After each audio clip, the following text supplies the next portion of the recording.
कि पूरा एक्सप्लेन करूं चेरनोबिल डिजास्टर। चेरनोबिल के अंदर भी बेटा जो मॉडरेटर था वो ग्राफाइट था। अगर आप मूवी देखो चेरनोबिल पे जो बनी है तो आपको दिखेगा, या आप इंटरनेट पे पढ़ो तो आपको मिलेगा कि चेरनोबिल के पावर प्लांट के अगल बगल ग्राफाइट के पीसेस पड़े थे। तो वहीं से तो मतलब कहानी स्टार्ट हुई। अब क्या हुआ कि जब चेरनोबिल डिजास्टर हुआ था तो उस टाइम पे बहुत खतरनाक था। तो जब हुआ था तो उस टाइम पे क्या हुआ कि एक्चुअली में मैंने पूरा उसका डाउट वो देखा है ना, उसका वो जो सीरीज था पूरा चेरनोबिल, तो इस वजह से कह रहा बहुत खतरनाक, मैं तो था नहीं उस टाइम। तो क्या हुआ तब उस टाइम लोगों ने कहा कि कोर कभी ब्लो नहीं कर सकती, एक न्यूक्लियर पावर प्लांट की कोर कभी ब्लो नहीं कर सकती। ये उन लोग का उस टाइम पे बिलीव था। कोई साइंटिस्ट एक्सप्लेन ही नहीं कर पा रहा था कि कोर ब्लो कर सकती है, और इसीलिए चेरनोबिल एक्सप्लेन नहीं हो पा रहा था। लोग कह रहे थे कोर ब्लो, लोग बड़े कॉन्फिडेंस में बैठे थे। मतलब हुआ यूं कि सब लोग भाई अपने अपने घर पे थे, नॉर्मल डे था न्यूक्लियर पावर प्लांट का चेरनोबिल का। अचानक से क्या हुआ, भट्ट से ब्लास्ट हुआ बहुत बड़ा सा। ठीक है, वैसे नॉर्मल डे नहीं था, अंदर इन लोग खेला कर रहे थे, अंदर गेम चल रहा था। नॉर्मल डे नहीं था, ये अपने एक्सपेरिमेंट रन कर रहे थे। ठीक है, इन्होंने एक ऐसा एक्सपेरिमेंट था जिसके लिए इन्होंने प्रॉपर प्रिकॉशन नहीं ली थी और उसको रन कर दिया था। और रन करने के लिए जो मेन साइंटिस्ट था वो काफ़ी ज़्यादा एम्बिशियस टाइप का साइंटिस्ट था, जैसे होते हैं साइंटिस्ट लोग, वो हाईली एम्बिशियस था। तो वो एक ऐसा एक्सपेरिमेंट रन कर रहा था जो नहीं करना चाहिए था उसको उस टाइम पे। ये सब निकल आया, मतलब मिस हैंडलिंग हुई थी उसके अंदर काफ़ी। ठीक है, बट उनके अकॉर्डिंग वो प्रिकॉशंस ले रहे थे, सारी रीडिंग्स अच्छी थी, वैल्यूज अच्छी थी, तो he was going with it. तो अचानक से जब ब्लास्ट हुआ तो ब्लास्ट होने के बाद इन लोग बड़े कूल थे। इन लोग कह रहे थे क्या हुआ है, इसकी अपर शील्ड कॉन्क्रीट जो स्ट्रक्चर है वो फटा है। मतलब काफी देर तक तो इन लोग इस बात पे आर्ग्यूमेंट करते रह गए कि ये चीज फट गई है ना, ये चीज या तो अपर शील्डिंग जो होती है वो फटी है ना, कोई ऊपर से शील्डिंग उसमें थी वो फटी है। ये कोई मानने को तैयार नहीं था कि पूरी कोर फट गई है। काफी टाइम तक नहीं तैयार था। तो जैसे ही अपर शील्डिंग फटी या ऊपर से कुछ शील्ड फटा तो भाई बहुत सारा गैस निकल रहा था। तो लोगों को तो मजा आ रहा था, लोग उस सीन को देख के खुश हो रहे थे कि ये once in a lifetime scene है। लोगों ने अपनी खिड़कियों से आके उसको देखा, अपनी बालकनी पे आके देखा, लोग एंजॉय कर रहे थे। क्योंकि क्या किया, जो अथॉरिटीज थी उन्होंने थोड़ा सा गलत काम किया। अथॉरिटीज ने गलत मिस कन्वे कर दिया कि कोई बड़ी चीज नहीं, हम हैंडल कर लेंगे, कुछ नहीं हुआ। अच्छा, बट अंदर अंदर लोगों को थोड़ा डर तो था। कुछ साइंटिस्ट बोल रहे थे कि सर ये बहुत गलत चीज हो गई है। तो उस टाइम पे एक अर्जेंट मीटिंग भी बुलाई गई, अर्जेंट मीटिंग बैठी भी उसी टाइम पे। अर्जेंट मीटिंग जब बैठी तो उसमें जो एकदम एम्बिशियस टाइप के लोग, क्या होता था उस टाइम पे बिजनेसमैन लोग देश को रन करते थे, आज भी करते हैं नहीं, तो जो बिजनेसमैन लोग थे जो इस प्रोजेक्ट को फंड कर रहे थे वो लगे हुए थे। वो कह रहे थे कुछ बड़ा हुआ ही नहीं है, छोटी चीज। जो मेन साइंटिस्ट हेड कर रहा था वो भी यही बोल रहा था, कह रहा था कुछ हुआ ही नहीं है यार, अरे कुछ नहीं है, ऊपर से शेल ब्लो की है। तो एक जूनियर साइंटिस्ट बार बार कह रहा था कि कोर ब्लो कर गई है, तो वो मान नहीं रहे थे। वो कह रहे थे कि कोई हमें एक्सप्लेनेशन दे दो कि कोर कैसे ब्लो कर सकती है, न्यूक्लियर पावर प्लांट की कोर कभी ब्लो ही नहीं कर सकती। वो लोग इस कंक्लूजन पे थे, मैथमेटिकली ये चीज कैलकुलेटेड थी, साइंटिफिक प्रूवन थी, तो कोई एक्सप्लेन नहीं कर पा रहा था कोर कैसे ब्लो हुई। बट अंदर अंदर जूनियर साइंटिस्ट समझ में आ गया था कि भैया कोर ब्लो कर गई है, और ये जो बाहर रेडिएशन निकल रही है ये रेडियो एक्टिव रेडिएशन है, ये न्यूक्लियर फिजन की रेडिएशन है। और इन लोग इस चीज़ पे बिलीव ही नहीं करते। ये क्या कह रहे थे कि भाई ऊपर से सिर्फ शील्ड फटी है, सिर्फ हल्का फुल्का धुआं निकला है, कुछ अंदर से रेडिएशन थोड़ी ना आई है। तब क्या हुआ कि एक, ये पूरा इंटरनेट पे डेटा मिल जाएगा, ये तो कहीं मूवी देखने की जरूरत नहीं है। तब क्या हुआ कि एक जो वर्कर था बाहर, वो फायर ब्रिगेड वाले आ गए, भाई आग तो लगी थी, तो फायर ब्रिगेड वाले आके आग बुझा रहे थे। तो जब आग बुझाते बुझाते वो अंदर घुसने लगे फायर ब्रिगेड वाले, तो जैसे कुछ चीजें पड़ी थी पत्थर अत्थर टाइप की, है ना, वहाँ पे सब जल रही थी, सब में आग लगी थी। तो उसने उसको बुझाया और हाथ से उठाया, हाथ से उठाया, उसका पूरा हाथ जल गया। तो वो जो मटेरियल था वो गया स्टडी के लिए, तो पता चला कि वो मटेरियल था ग्रेफाइट। यहां से प्रूव हो गया कि ग्रेफाइट बाहर कैसे आ गया। ग्रेफाइट बाहर तभी आ सकता है जब मॉडरेटर बाहर आ गया। चेरनोबिल का मॉडरेटर था ग्रेफाइट, इसका मतलब श्योर है कि पूरी की पूरी कोर ब्लो की है। तो ये ग्रेफाइट पहचाना एक दूसरे साइंटिस्ट ने, जो दूसरे कोने में बैठा हुआ था, देश के रिटायर्ड साइंटिस्ट था, मतलब दूसरे डिफरेंट डिपार्टमेंट में काम कर रहा था। तो उसको पता चला ऐसा कुछ ब्लास्ट हुआ है। तो उसने जब रिपोर्ट पढ़ी तो उसने कहा कि जो वर्कर है उसके हाथ में, अच्छा किसी ने उस टाइम, अभी तक ये टेस्ट नहीं हो गया था कि ग्रेफाइट है ना, लैब से नहीं आई थी रिपोर्ट। उसने कहा कि ये वर्कर जिस तरह से उस मटेरियल को डिस्क्राइब कर रहा है, जिसका हाथ जला है उस मटेरियल से, जो इसने डिस्क्रिप्शन दिया है black shiny, that is graphite. तब उसने कहा कि भाई कोर ब्लो की है, अब आप लोग एक्शन लो। फिर जाके साइट विजिट की तो पता चला कोर ब्लो कर गई है। फिर भाई क्या, फिर तो तब भी इन लोगों ने बताया नहीं अगल बगल के लोगों को तब भी नहीं पता चला। 1 महीने 2 महीने तक लोगों को बताया ही नहीं गया था।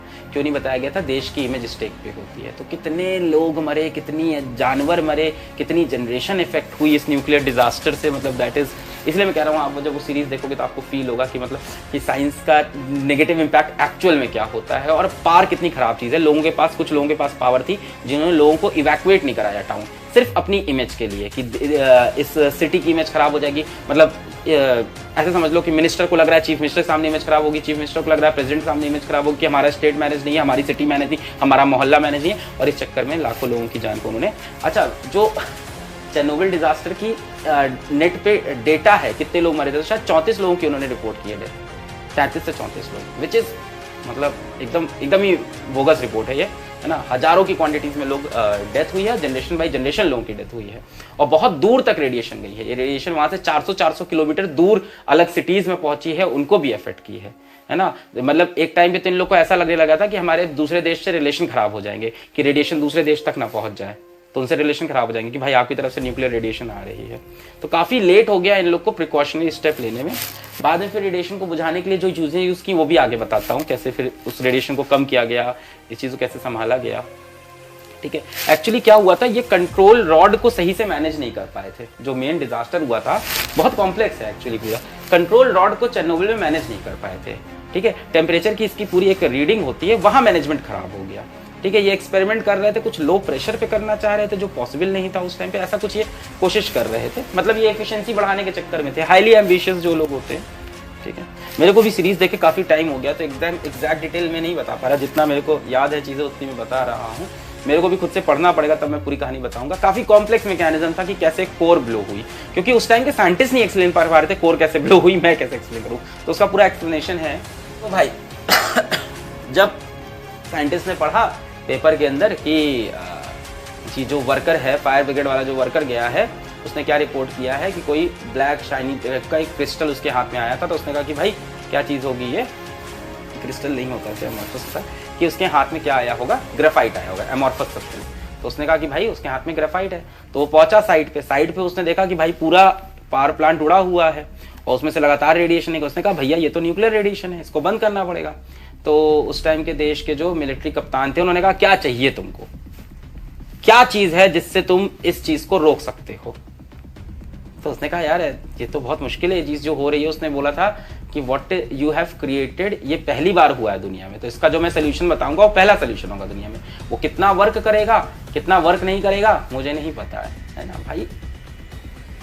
कोई चीज जो हुई नहीं है, एक इंसान के ऊपर मतलब इतनी बड़ी रिस्पॉन्सिबिलिटी डाल दी कि तुम बताओ अब हम क्या कर सकते हैं। शील्ड ओपन है, अंदर रिएक्टर फट चुका है, रेडिएशंस निकल रही है, उससे बोल रहे हैं बताओ ये रोके कैसे। अभी तक न्यूक्लियर रिएक्शन अंदर चल रहा था भाई, टेम्परेचर इतना हाई हो चुका है, न्यूक्लियर रिएक्शन चला जा रहा है। अब उसे कह रहे हैं इसको रोके कैसे। तो उसने बंदे ने बोला कि एक काम करो, आप मुझे बोरॉन ला के दो, टन्स ऑफ बोरॉन, बहुत सारा बोरॉन। हेलीकॉप्टर से हम लोग रिएक्टर के अंदर, क्योंकि भाई कैसे बोरॉन ले जाके डाल थोड़ी दोगे हाथ से स्वाहा करके, वो थोड़ी ना है कि आग जल रही है रोड के साइड में जाके ऐसे स्वाहा कर देंगे भाई। उसके पास जाना डेंजरस है ना भाई, वहां से रेडिएशन आ रही है, उसके आसपास गए तो आप खत्म, within seconds you are over. इतनी ज्यादा स्ट्रॉन्ग गामा रेडिएशन से खत्म हो जाओगे। तो हेलीकॉप्टर के ऊपर से बोरॉन की बड़ी बड़ी शील्ड डाली गई अंदर। ठीक है, अब बोरॉन क्या है, न्यूट्रॉन एब्जॉर्बिंग मटेरियल है ना। बोरॉन को डाला कि भाई सारे न्यूट्रॉन एब्जॉर्ब हो जाएं, आगे तो न्यूक्लियर रिएक्शन बंद हो, यहां से तो बंद हो जाए। पर फायदा क्या है साहब, आप न्यूक्लियर रिएक्शन तो बंद कर लोगे पर रेडिएशन कैसे बंद करोगे, रेडियो एक्टिव तो रहेंगे ही ना वो, alpha raise beta raise gamma rays तो इमिटिंग होंगी। पर कम से कम न्यूक्लियर रिएक्शन तो रुके, एनर्जी जो प्रोड्यूस हो जा रही है टेम्परेचर को कुछ तो रुके। तो उन्होंने बोरॉन डाला, जिसके साइड इफेक्ट्स भी हुए आगे, बहुत सक्सेसफुल नहीं हुआ था इसकी वजह से, और बहुत सारे मिसहैप्स स्टार्ट हो गए इनफैक्ट बोरॉन डालने से। ठीक है, हुआ ये कि भाई वो रिएक्शन तो रुक गया, पर सारा का सारा जो रेडियो एक्टिव मटेरियल था वो ग्राउंड वाटर के लेवल पे जाने लगा, जिससे वो पूरे शहर के पाइपलाइन में चला जाएगा। अब सबके घर में जो पानी आएगा वो रेडियो एक्टिव होगा। तो इस तरह की बहुत सी प्रॉब्लम बन जाती हैं अगर आप मिसहैंडल कर जाते हो। कि मिसहैप होना कोई बहुत बड़ी चीज़ नहीं है न्यूक्लियर पावर प्लांट में, ऑल्दो मतलब बहुत सी प्रिकॉशन रखी जाती है। चेरनोबिल के बाद लोगों ने बहुत सी सीख ली, बहुत सी मिस्टेक्स को अवॉइड करना स्टार्ट किया, फर्स्ट लेवल पे रिपोर्टिंग स्टार्ट हुई, और ये एम्बिशियस जो था वो चीज़ थोड़ी कम की गई। अगर आप देखो तो पूरे वर्ल्ड की न्यूक्लियर रिसर्च और स्पेस रिसर्च काफ़ी धीमे है। ठीक है, और उसके पीछे यही सब रीजन है कि मतलब मिसहैप हो जाते हैं।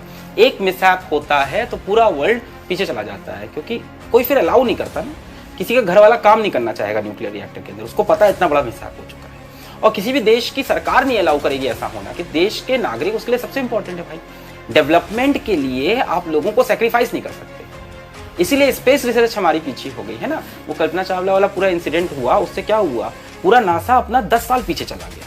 अब उन्हें डर लग रहा है वो कैसे अपने एस्ट्रोनॉट को ऊपर भेजे। एस्ट्रोनॉट तैयार है मरने को, एस्ट्रोनॉट्स लोग तो मतलब दे आर क्रेजी कि हम जाएंगे वाले भाई, ग्रेटर देन लाइफ चीज है, मर भी गए तो क्या हुआ, शहीद हो जाएंगे, हम तो भाई मतलब इंसानियत के लिए कुछ अलग ही एक्सप्लोर करने जा रहे हैं। बट पूरा का पूरा देश ब्लेम करने लगता है, सरकारें गिर जाती हैं।